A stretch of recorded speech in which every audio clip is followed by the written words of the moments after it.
All right, good day, everybody. Welcome to Faith Seeking Understanding. I am Alan Bevere, your host. I am a pastor, retired, though interim gigging at the moment. I am a professor. I am a Bible moth, a theologian in exile, and a peddler of hope. And I am the self-appointed Anselm of Canterbury Chair of Podcast Theology and Culture here at Faith Seeking Understanding University, a completely fabricated institution of higher learning. But where all seekers are invited to ponder profound things free of charge. And this is another episode of one of our programs called The Wesleyan Way, where we talk about all things Wesleyan. And I'm very pleased to have as my guest today, as we have some conversation, is the Reverend Craig Adams. Craig is a retired elder in the United Methodist Church, a member of the Michigan Conference, and Craig has been an online presence in Wesleyan circles for many years, and currently he is the administrator of the Facebook page called Wesleyan Holiness Heritage. And so we want to talk about Wesleyan Holiness Heritage today. Craig, welcome, and thanks for doing this. Oh, thank you. Thank you. Yeah, good. And finally, good to at least see you face to face. We've known each other for 20 years, but this is the first time actually we're interacting face to face. So, right. But it's good. It's good to see you. So a little background here. You have been you and I, we talked a little bit about this before we went on air. You and I were, we sort of got our feet wet in the blogosphere 20 some years ago. You had a blog and everything. And so why don't you just go through that a little bit about how you kind of moved through this social media age and what you've done to where you are now?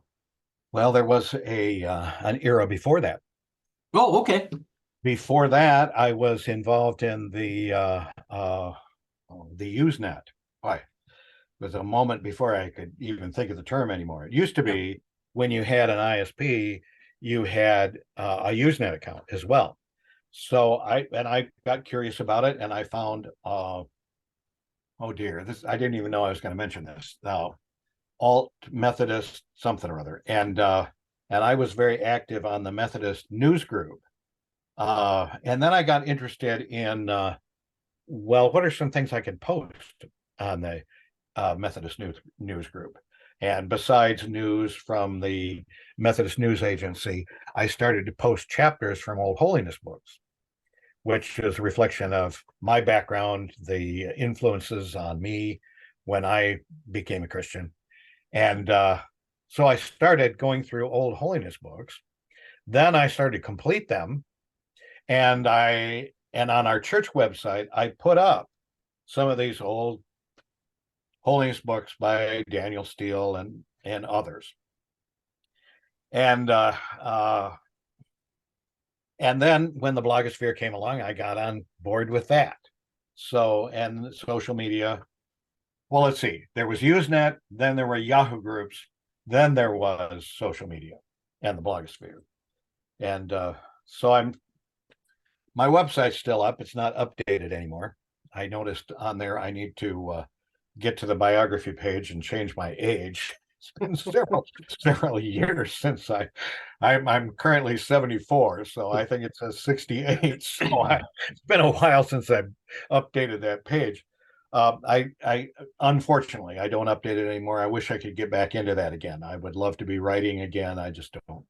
Yeah, I really have time to do that anymore. Yeah, things life moves on. Yeah. Yeah. Yeah. And you started a Facebook page, so Wesleyan Holiness Heritage. And folks, we're going to put all this stuff, links and stuff in the description so you can access that. How many members of that page now do you have? I've got a lot. I've got a lot. I actually didn't start it. There was a guy, I was searching for pages like that. I just put the Wesleyan in the search bar and I was looking around for things. And I found this group, Wesleyan Holiness Heritage, which, well, that fits me to a T. So there was a guy named Kurt Bowers who had started that. And I got very involved and was posting material from old holiness books because I had all that. And he asked me to uh, be the co-editor of that. And then Kurt died shortly after that. And What was his last name again? I'm sorry. his name was Kurt Bowers. Okay. Know much about Kurt. Yeah. We he was very, very conservative, and I'm maybe not, certainly not politically. Um, but we got along well. It was a good balance. And when questions came up, do we accept this post or not? We had different perspectives on it, so it was helpful. But then Kurt unexpectedly died, had a heart attack. I do not know Kurt except from the internet. It's like I don't know you except from the internet. And when he died, and I inherited the group. So I've done whatever I can to try to move it forward. I used to post links in Methodist discussion groups, other Methodist discussion groups, to see if I get members. Now I don't seem to need to do that. I always, every week, I have some new people that have joined. So it seems to have its own momentum now. Well, that's one of the pages I check every day. I like to see what's being posted on there and what folks are doing. So it's a great page. And one of the reasons I wanted to talk to you about that. So, okay, so the name of the page is, it didn't start with you, but obviously the language of Wesleyan holiness heritage is something you embrace. So I wanted to ask you, I'm not sure whether I should separate for discussion the word heritage from Wesleyan holiness or put them both together. Let's do it this way. Why is the Wesleyan holiness heritage important? Let's start with that. Well, let me say why it's important to me. Okay. It's important to me because that's the context of my early Christian life. I was really brought up in the, for lack of a better term, liberal church, the more social type church, the congregational church that became UCC a long, long ago. And I was confirmed in that church, and just incredibly bored by church. Just had to dress up, had to behave. I didn't like church. I would have dropped out if I had that option, which I didn't. And so it was only much later in my life that I heard the gospel in a way that related to my life, and talking about forgiveness, a new life. And somebody said, there's an empty place. This is a preacher thing. There's an empty place in your life and only God can fill it. I'm going, well, okay, there's an empty place in my life. Maybe that's what I need to fill it.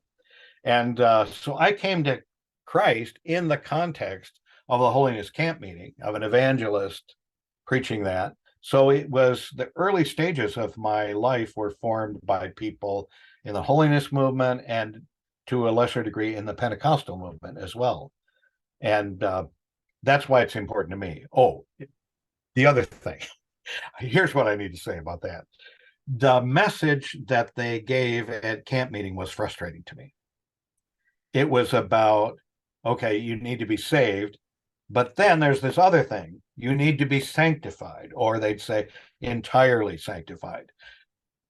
Tonight at the altar, we're going to sing, and there's a few more seekers who need to come to the altar to be sanctified tonight. And I was a young man struggling with sexual urges and feeling guilty about it and all of that. So I'm coming to the altar saying, okay, this is I'm gonna get a helping of the Holy Spirit here that's gonna solve this problem. And it didn't work. Yeah. So I'm at the altar and I'm praying, and problem not solved. So I think most people, normal, sensible people, I guess, would at that point give up, say, all right, that's enough of that. That message, that solution, that doesn't work. Instead, I got really fascinated with that whole thing. What was entire sanctification? what was it really? What was that all about? And that's what got me interested in the 19th century holiness writers. What were they talking about? What were they offering? What was that? What was it? And that question has continued to inform my thinking and my spiritual journey ever since then. I'm still looking into that, going, what is this? And can I experience it myself? Can I recommend it to others? How do I talk to other people about it? How do I invite people into the life of sanctification, the life of the Spirit? How do I experience? How do I help other people along this journey? Because I found this message to be frustrating, and yet, upon looking into it, wonderful. Yeah, compelling. Yeah, Yeah. compelling. You remind me of a quote from C.S. Lewis, who said, and I'm not going to get it quite right, but I'll give you the gist of it. And it's when people who have a negative view of holiness don't really understand what holiness is, because when you encounter the real thing, it is irresistible. Yes. Yeah. Yes. So one of the things that I like about some of the stuff that you post is you clearly you have in, and it sounds like in your own personal search and experience, that you navigate kind of a third way, which is a very Wesleyan thing to do, between what I'm going to use some labels here, but I don't mean to label people, but I want to just sort of, for sake of clarity, you tend to navigate between what I'm going to call the more conservative accounts of holiness, that tends to be kind of legalism, or tends to be this, as you say, this, you got to have it tonight. I was in a Methodist church many years ago where they like to talk about sinless perfection, which of course is a term Wesley never used. This kind of one-off thing, or kind of legalism, and the more mainline, in our context, it's still Wesleyan, where holiness really is not a big thing. I mean, we say it matters to us, but we don't talk much about it. In fact, we get a little nervous when people talk holiness, partly because it has been abused and misused, right? So for you, when people say what is holiness, how would you want to explain it to people? So here I am asking you, what is holiness? What would you say? Well, we can't get beyond the definition that Jesus gives us, to love God with all our heart, soul, mind, and strength. That's what it is. And we never really get beyond that definition. We can talk about other things. We can talk about the power of the Spirit. We can talk about prayers of consecration, all those things. Those are a means to an end. And the end is to love God, to love other people, and with our whole being. It's about bringing our whole self in conformity to the image of Christ, so that we can live out a Christ-like life here on earth. That's what it's all about. And yeah, it's about love and justice and righteousness and all these things. But really, it can't finally be codified in some kind of list of rules and regulations, because honestly, at some point, your list may be different than mine. There are things that I can't do that maybe you can do, and that's all right. But to be faithful, it's something I can't do. It's like my friends who are alcoholic. They can't even have a drink at all. And that's part of their faithfulness, and it's important. Yeah. So everybody's journey is unique, but the goal is the same. Yeah. And I think Wesley fell back on that kind of a definition of holiness too. Oh, absolutely. Absolutely. I agree with it. Finally, if pressed, they all do. Yeah. That's what Thomas Upham would say. That's what Daniel Steele would say if pressed. I presume that's what Phoebe Palmer would say if pressed. To love God with all our heart, mind, soul, and strength, and our neighbors ourselves. You can't go beyond that. You just learn more and more what that means. Yeah. It's pretty hard to improve on Jesus, isn't it? Yeah. Let me ask you this question. So because you mentioned a few names there. So in your reading on holiness and your research over the years, what writers, what thinkers have really influenced you? Because I'm not so sure, maybe I'm wrong. And maybe it's just because of the circles I'm in. I don't know that some of those folks are getting a lot of traction anymore in reading. No, it's not. So I'll tell you, well, and so what I want to do, by the way, is you mentioned some of this, some of these people have influenced you. And I'll try and make sure if I get some links in the descriptions if people want to pursue that any further. But who's influenced you? Well, let me mention one who's writing right now that I believe is important. T.A. Noble, and I don't remember the book that he wrote on Christian perfecting. T.A. Noble. I believe he's a Nazarene scholar, and I believe he is working on a systematic theology at this time. So there's a writer to look at and look for. In terms of the Wesleyan writers, I'm not good with dates, Alan, but I think of it as a series of waves. In Methodism, there was a first wave. That's Wesley, John Fletcher, Adam Clark. Also Joseph Benson, but Benson's commentary is kind of an expansion on Wesley's explanatory notes. So I don't think he really adds that much except verbiage. So primarily Wesley, Fletcher, Clark. The next wave is American writers that Phoebe Palmer, Thomas Upham. I should mention some more in there, but my memory's failing me. But there's two. Thomas Upham is very important to me, and that's kind of the second wave. Thomas Upham is fascinating. He's a Congregationalist minister. He is interested in the spiritual life and in the mystical tradition, what we now call the contemplative writers in the Roman Catholic Church and so forth. In those days, you could draw from Francis Fenelon and Madame Guyon because they were considered heretical to the Roman Catholics, so it was okay for Protestants to read them. So these are people that Upham has read. Then he encounters Phoebe Palmer and her Tuesday meetings for the promotion of holiness. And he feels that this holiness message is exactly what he's been studying about in the mystical writers. And he wrote a series of books explaining and defending the holiness teaching. And it's so frustrating that Thomas Upham is forgotten today. Yeah. But he didn't come out of the Wesleyan tradition. He came out of Congregationalism. He hit upon this thing and he said, "Oh, that's what I've been talking about." So that's kind of like the second wave. So you've got sometimes Phoebe Palmer is called the mother of the holiness movement. She was very serious, very strict kind of person, kind of shaped the whole thing. She was the woman that would come to the altar and say, "Come and be entirely sanctified tonight.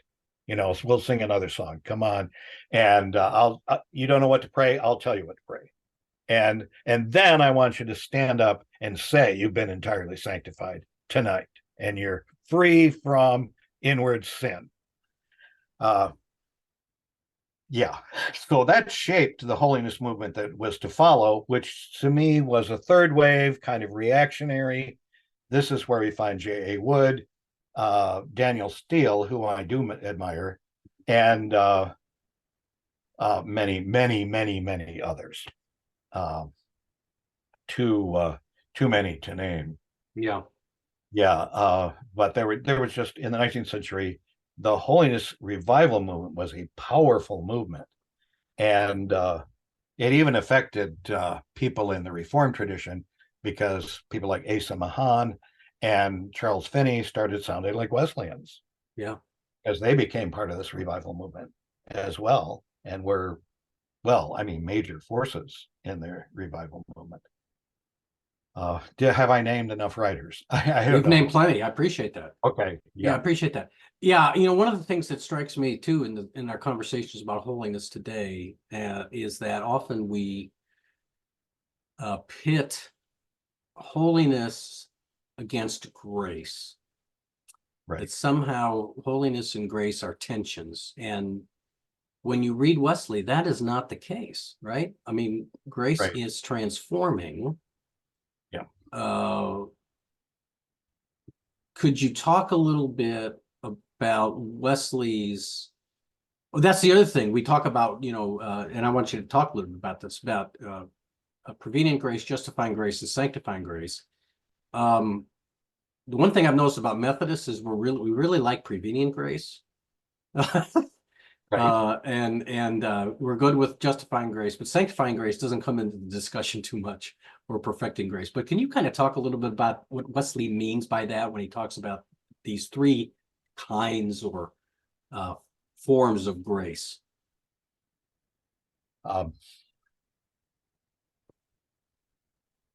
Yeah, it's all one. Mhm. God's intentions for us are the same throughout. When we experience different kinds of grace, it's because we're at a different point in our life. Prevenient grace is God's grace on our life, and we're not aware of it. It's justifying grace is when we become aware and we respond to that grace. Initially, we realize we need to make a change in our life, and so we're seeking forgiveness and reconciliation with God. Sanctifying grace is when we realize, oh, I need to offer my whole self to God, and I can do that, and God is trustable, so that I can do that. So there are various stages of grace as we go along. It's all the same grace, and God's intention for us is the same throughout, but we're at a different place, so we experience God's grace differently. I wish Methodists would read a plain account of Christian perfection. Yeah. Why not? We say we're Methodists. We talk about John Wesley all the time. He wrote a classic of the spiritual life, which remains unread. Not only is it unread, Methodists do not know what that book is, and they certainly don't know what's in it, because I've heard him preach. I think just reading it and reading it in an updated version that would allow you to understand what he's actually saying would make Methodists and anybody really go, gulp. Does he really mean that? And he does. Some years ago, Stephen Manskar, I'm sorry, I'm getting away from your initial. No, this is a good question. I've had several conversations with Steve. Yeah. Yeah, did an updated version of Wesley's plain account of Christian perfection called A Perfect Love. It's set up in chapters, updated language with discussion questions. Another theologian from Claremont, a process theologian, what's her name? Margaret something. She wrote notes on the text as well, and they're really helpful. Mm-hmm. I'm not advocating process theology, but her comments are terrific. That book is an attempt to make a plain account of Christian perfection accessible for Methodists. And if Methodists should read the book and should study it and discuss it, get together with some others that would be willing to read it and go through that. It'll give you a whole different perspective on the spiritual life and what God is doing in your life and all of that. And go back to the source, go back to Wesley. I like many of the holiness writers. I mentioned Thomas Upham and Daniel Steele. I really am fond of what they did, but gee, go back to Wesley. Yeah, because these other writers are, and I think that last wave of holiness writers, there were a lot of them, but you know what? They were really quite reactionary, trying to hold on to a Wesleyan distinctive in a legalistic and reactionary kind of fashion. Yeah. And that wasn't helpful. And I think they oversold, what the experience could bring. I mean, that's what I experienced when I was in camp meeting. Yeah. Yeah. But no, this is a real thing. And they were trying to hold on to that, but just, yeah. Yeah.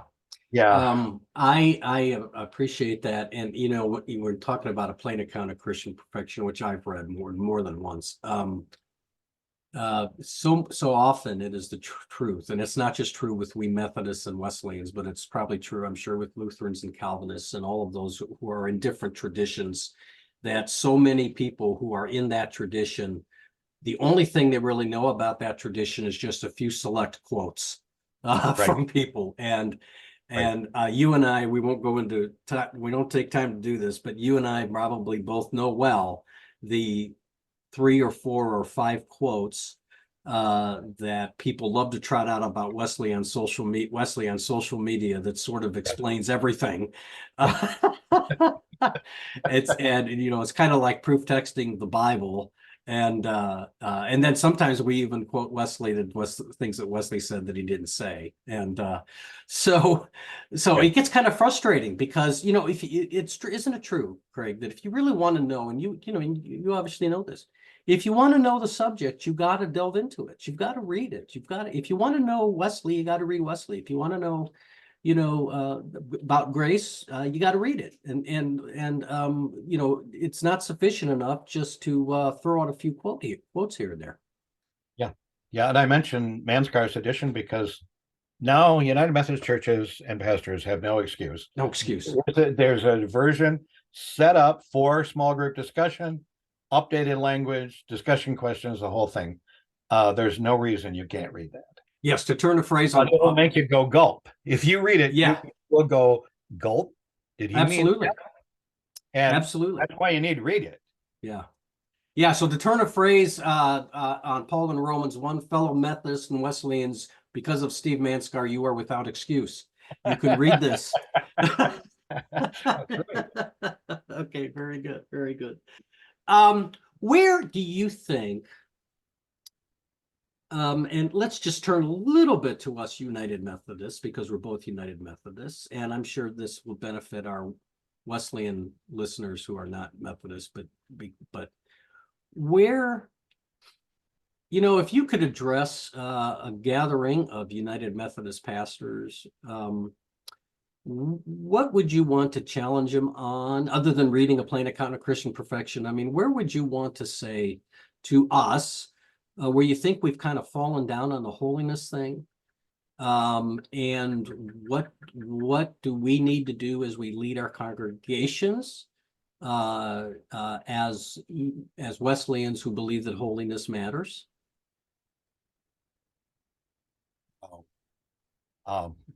I don't know. That's a big challenge, and It's a huge challenge. I'm not looking for the exact perfect answer. I don't want to come as to any group as if I'm the person with all the answers, but I just really wish we would take more seriously the holiness themes in the scriptures. The common Reformed, neo-Reformed response to the holiness movement is, well, where's that in the Bible? And my feeling is, oh, gee, read the Bible. It's everywhere. Yeah. The call to holiness is everywhere. It's all through the whole thing. The issue is whether it's by my works, my efforts, my industry, or whether it's by faith. That's the issue. Mm-hmm. That's what that whole emphasis on entire sanctification, consecration, that's what that was all about, because sanctification is by faith. It's by God's grace in my life at every step of the way. And so that's why you were supposed to come to the altar twice. Because the first time didn't do the whole job. You got to come. Well, actually, that's not all wrong. If sanctification is by faith, then I do need to take that step. I do need to offer myself as a living sacrifice. That is important. So how do I address the company of United Methodists? I don't even know. Well, so let me throw this at you, is maybe this will kind of contribute to the conversation. One of the things that concerns me is I think sometimes what happens in United Methodist circles is we don't talk a lot about holiness because we want to promote the notion of God's grace being inclusive. Yes. And of course, God's grace is inclusive. I mean, I think Wesley would have believed that God's grace there is inclusion, that God has invited and welcomed all. So I don't think that that's wrong. I just think that sometimes we promote inclusiveness in a way that we're afraid to talk about holiness because I guess we're afraid that could exclude. And so that's what bothers me. I wish we would say, okay, yes, I mean, we Wesleyans, yes, we should be able to talk about inclusive grace and also talk about transforming grace and holiness. Right. So that's one of the places where I wonder, what do you think? Yeah, I have a similar frustration with inclusiveness because to me, the whole Wesleyan perspective, inclusiveness is part of it. We believe that Christ died for everyone. Yeah. We don't believe in limited atonement. We believe in unlimited. Yes, God has a plan that has to do with everybody. God's intention is for salvation for everybody, whether that happens or not. That's God's intention. And so grace is inclusive. That's not an issue, or it should be. It shouldn't be for Wesleyans, all those Wesleyans that haven't read a plain account. Well, they we should already be on that. We should be there. Yes, everybody's included. Everybody can come. All are welcome. Yeah. I see that more and more. And it's kind of like a code word. At the bottom of the church sign, it says, all are welcome. Okay. Yeah. So what was the case before you put that there? Exactly right. And on all are welcome. And just understand, though, it's like when you say reading Wesley's account, did he say that? All are welcome, but be ready because that wonderful transforming grace of God will come upon you, and be prepared that you will never again be the same. Right. Because God wants to God invites all, and God invites all into this transforming experience of the gospel. Right. And so again, we kind of pit that stuff against each other, and that always has concerned me. Yeah. And we need to have small groups where we can study the scriptures together. And it's not just a matter of the preacher telling you what changes you need to make in your life. It's a matter of us together opening the scriptures and discovering what Christ wants in our life. We come from very, very different places. We're very different people. Yeah, you talk about small groups. Steve Manskar told me one time, this has been 10 years now at least. He and I were having dinner one night, and Steve told me that he liked to go to some of these different conferences. Adam Hamilton puts on these conferences for people in church and all that stuff, and other places do it as well. And he would go to these conferences, and then he told me, he said that after the session sometimes, or he would talk to some of the speakers who were not Methodists. They were not United Methodists. And he would talk to them and just have conversation. And then when they found out he was United Methodist, they would say to him, "You guys wrote the book on this. Wesley wrote the book on this. You guys need to get back to that. You dropped the ball." Because they're all doing the small group stuff and they're doing all that other kind of thing. And he says, "You guys are the ones, who crafted this, and you've lost it." And and I've never forgotten that story. Never. Yep. So, the class meetings are not even in living memory anymore. That's right. Actually, the Evangelical Association kept class meetings going for longer than most. Yeah. Have you read Kevin Watson's book on class meetings? I have not. Yeah. Okay. It's pretty good. It's a resource I would recommend for anybody on class meetings. Yeah. And it's not a big book. And the other thing I think my experience has been too sometimes is that when churches want to get the small group meeting, it's not really what Wesley had in mind. It's I have a retired pastor friend who's not a Methodist, but he calls some of the small groups experiences that he's had, he calls them the chips and dips gathering, where you don't really do what you're supposed to do, what Wesley had in mind for class meetings. You just get together and eat chips and dip and talk about your families and a lot of walk to Emmaus fourth day groups eventually turn into that. Yeah. And they have a form they're supposed to go through, which has to do with checking in on your spiritual life, how you doing on your spiritual life, on your study. And so many of them don't do it anymore. Yeah. So sounds like we got some work to do. Yep. Wow. So what do you, I mean, in starting the, or I should say, in taking over the group, and you got involved with this group on Facebook, what is it? Is it specifically to promote the holiness heritage? Is it to promote other things Wesleyan? I mean, what is it that has been Yeah. coming out of this that you find helpful or Well, important? I intend it to be encouragement for Encouragement, yeah. for people in the Wesleyan tradition. I know there are people, very conservative, holiness people there, and others in the United Methodist Church. If people are interested in talking about holiness and what the history of this holiness movement has been, I'd be glad to have them be part of the group wherever they're coming from. Yeah. It's it's just important. It Okay. is. It is important. It's important. It's something Yeah, that, to me, maybe I've said this already. To me, Wesley's insight that precipitated all of this is sanctification by faith. That it's by faith and not by works. And yeah, that's an important message. And I find my United Methodist, especially friends, do not get that. yeah, Yeah, the neo, yeah. okay, fine, but the and some of them do get it, for crying out loud.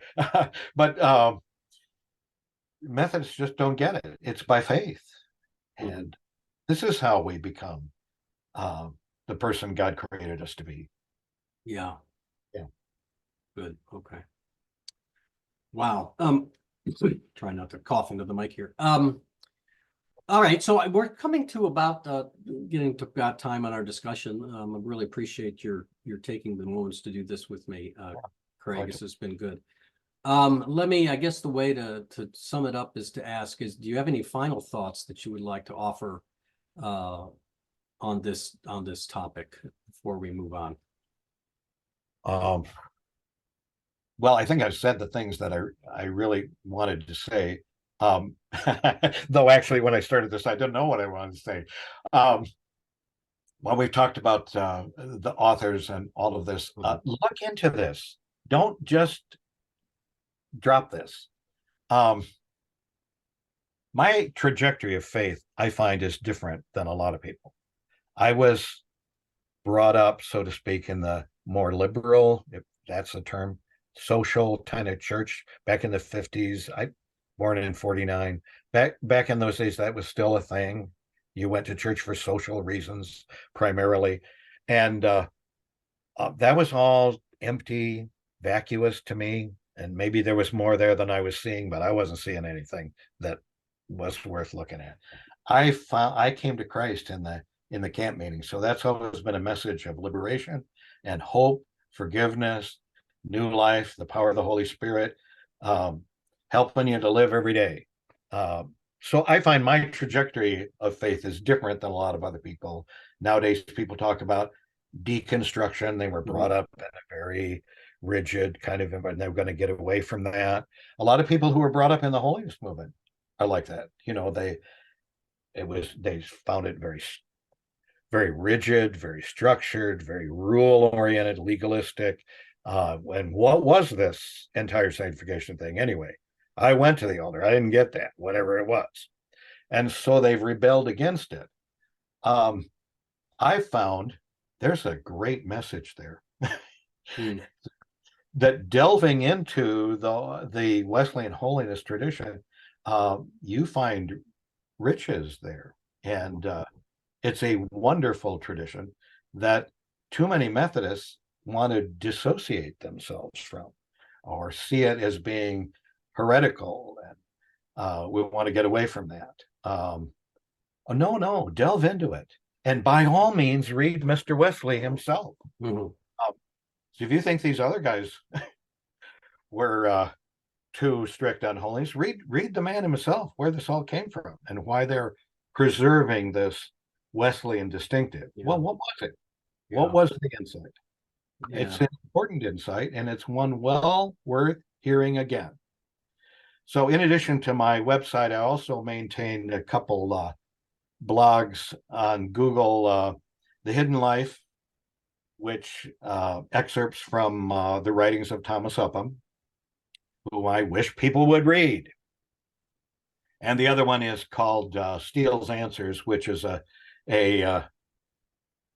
post snippets from the writings of Daniel Steele, some of which I agree with and some of which I don't. I just put it out there. This is what he said.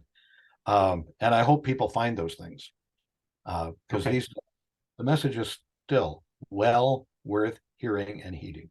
Okay.